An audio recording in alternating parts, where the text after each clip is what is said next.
Good morning. Well, it's morning for me. I'm coming to you today from Edgerton, Kansas, just outside of Kansas City.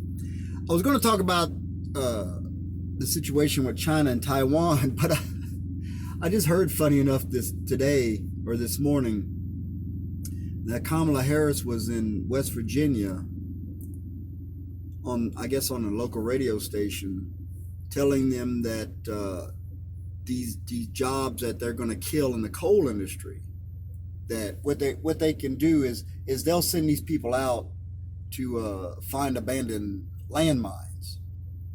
I kid you not. That's what the woman said. I heard the video or the audio. That's what she said. So if you're a coal miner in West Virginia, hey, don't worry about it. We're going to take your job, but we'll send you somewhere.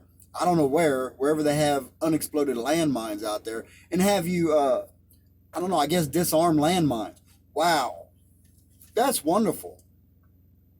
That's wonderful. Why don't you just have these people jump out in front of trucks? I'm telling you, this is the craziest. In 2 weeks, this administration has done some of the stupidest. This has got to be the stupidest beginning to a presidential administration in modern history. I just can't believe it. But it kind of all ties in with what I was going to talk about. I was going to talk about Taiwan. I believe that in this decade, China is going to make her move on Taiwan. I'm not an expert, obviously, on any of that. I'm a truck driver, right? I can tell you about transportation and logistics, things like this. Well, I pay attention to what's going on in the world, and China has got to be, number one, China's got to be seeing the chaos that is the new American presidential administration. The fact that Joe Biden is beholden to China. The fact that so many corporations over here. Look at the NBA. Look what happened with the Hong Kong protesters. LeBron James chastised anyone who spoke out against China. Why? Because he knows where his bread is buttered, or who's buttering his bread. It's China. Not the United States so much, China. China loves American basketball. And the NBA makes a lot of money off of China. A lot of money. So they don't want to do anything to piss off the Chinese. They don't want to do anything to hurt that market.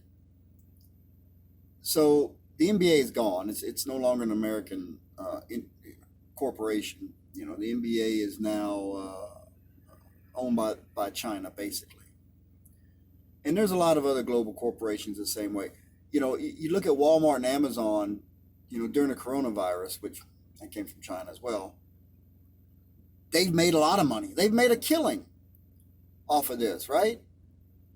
They shut down the small businesses because somehow it's less dangerous to have a few thousand people cram into a Walmart supercenter than it is for some people to go into, I don't know, a local grocery store.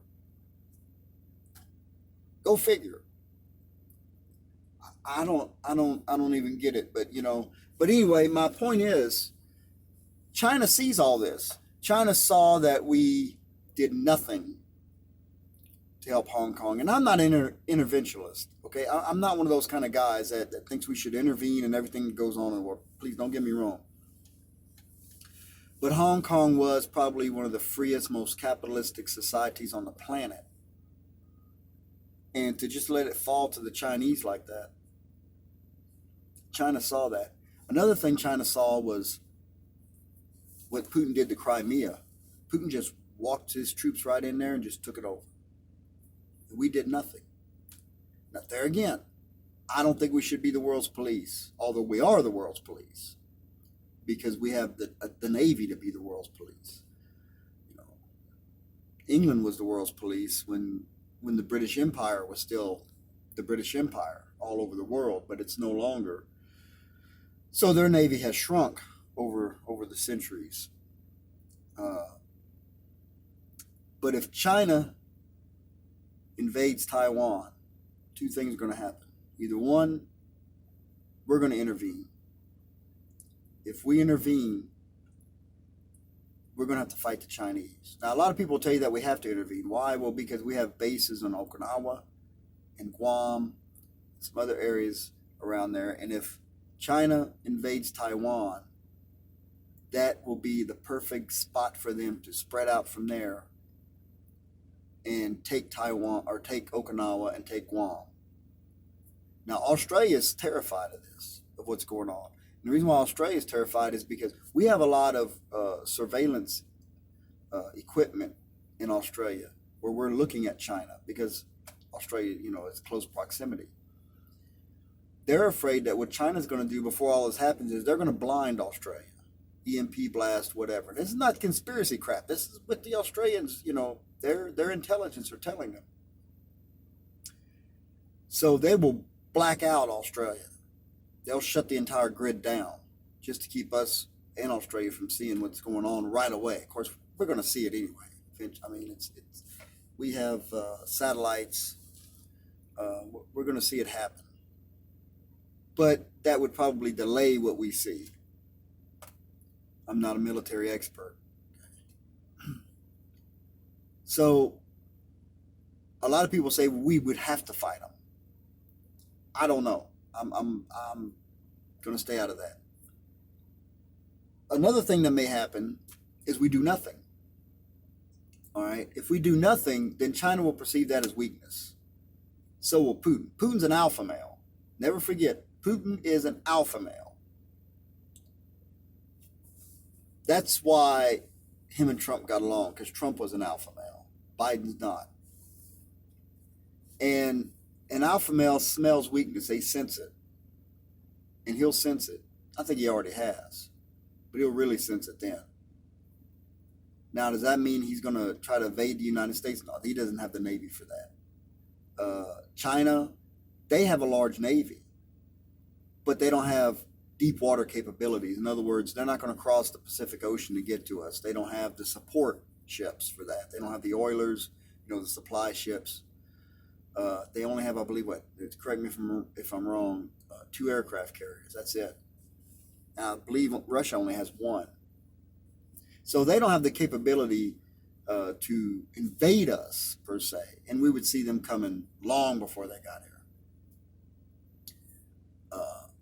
One thing we were smart about, whether you are an isolationist or whatever, the fact that we have a very large Navy helps us.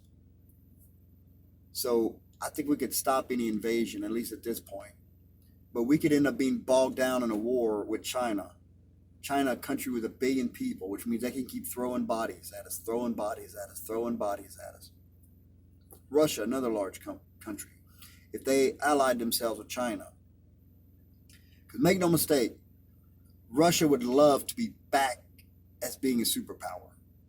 Right now, they are a little more than a third world country, really. Economically. At least back in the day, they may have been a third world country, but they had a first world military. So they were a superpower. And they would love to get back to being a global superpower. And I believe they would align themselves with China.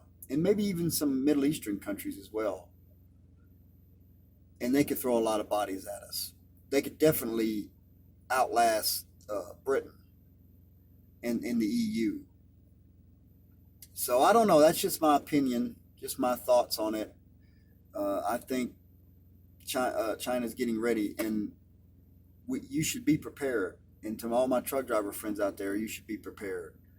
You should be prepared for if things went down, could you survive in your truck or having to get out of your truck and walk somewhere, even walk home or whatever. Be prepared. Have enough food and water in your truck. I'm not going to say anything about weapons because I don't know who you work for or what part of the country you go to. Maybe you can't have weapons. I don't know. But have whatever you can have. Have medical supplies. Be prepared because this could go off like 9/11. I was on my way to California. In fact, I was sleeping at a truck stop in Odessa, Texas. All of a sudden, 9/11. What the hell's going on? Now, I wasn't really prepared back then. I was one of these guys where I had enough food for that, maybe for my next meal in the truck, and that was it. So anyway, it's just my thoughts. I'm really, I don't know, it just really hit me last night, the Taiwan thing. That's it for now. I'm out.